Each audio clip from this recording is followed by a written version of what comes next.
বৰদিনত আপোনাৰ চেনেলৰ যোগেদি সমগ্ৰ মাজুলীবাসী তথা ভাৰতবৰ্ষ সমগ্ৰ বিশ্ববাসী বৰদিনৰ শুভেচ্ছা জ্ঞাপন কৰিছোঁ।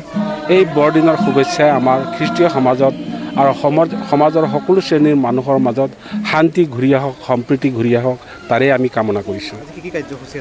আজি আমাৰ প্ৰথমে আমাৰ গীৰ্জাত আপোনালোকে দেখিলে শিশু যীশুক আমি বৰদিনৰ দ্বাৰা এই কেৰলৰ দ্বাৰা আমি আদৰি লৈছোঁ আৰু তেওঁক আমি সন্মানিত কৰিছোঁ। ইয়াৰ পাছত আমি আমাৰ গীৰ্জাত প্ৰাৰ্থনা সভা হ'ব। প্ৰাৰ্থনাৰ পাছত আমাৰ বৰদিনৰ উপলক্ষে কেক, মমবাতি আৰু অন্যান্য ভৰা খাদ্যৰ সম্ভাৰেৰে সৰু সৰু ল'ৰা ছোৱালীক মিঠাই খোৱাৰ আদিৰে আমি এই আজি কাৰ্যসূচী গ্ৰহণ কৰিছোঁ আৰু গীৰ্জাৰ পাছত সকলোৱে মিলি এটা প্ৰীতিভোজৰ আয়োজন কৰিছোঁ।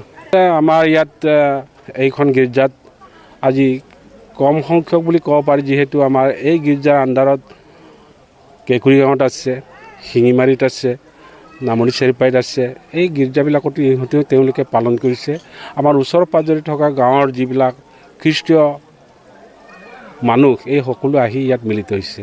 কাবিলাকে আহিছে, হয়তো আজি বিশেষ সিহঁতৰ ঘৰুৱা কিছুমান কাৰ্যসূচী আছে। এই ঘৰুৱা কাৰ্যসূচীটো সিহঁতে ব্যস্ত হৈ আছে।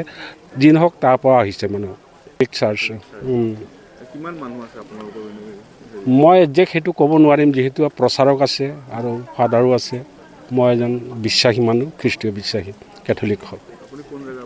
মই ওচৰৰে জেংৰাইমুখৰে।